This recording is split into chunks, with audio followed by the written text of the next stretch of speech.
Urge, Poutine propose de rencontrer Trump le 11 novembre à Paris. L'Europe, principale concernée du retrait des USA du traité sur les forces nucléaires.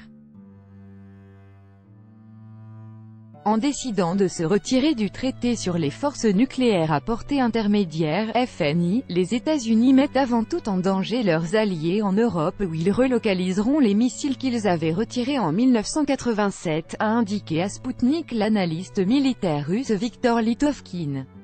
En cas de sortie des États-Unis du traité FNI, la Russie sera tout simplement contrainte de pointer ses missiles sur les pays qui autoriseront les Américains à redéployer sur leur territoire les missiles que Washington avait retirés en 1987, a estimé l'expert militaire Viktor Litovkin dans un entretien accordé à Sputnik.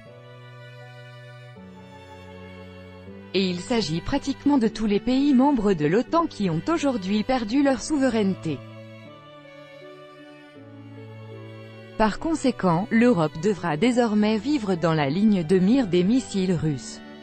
Cela concerne en premier lieu l'Allemagne, la France, le Royaume-Uni et, peut-être, l'Italie, des territoires où se trouvent des bases américaines.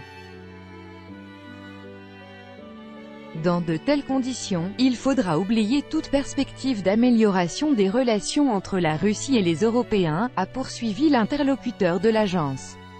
Et d'expliquer que, sur le plan militaire, le traité FNI était justement nécessaire pour écarter toute menace d'autodestruction mutuelle pour les deux parties. C'est que les missiles déployés en Europe pouvaient atteindre des cibles en Russie en l'espace de 8 à 10 minutes. Et vice-versa. Les commandements militaires des deux parties n'auraient tout simplement pas le temps de prendre une décision réfléchie sur les démarches à entreprendre en cas de tir fortuit de missiles.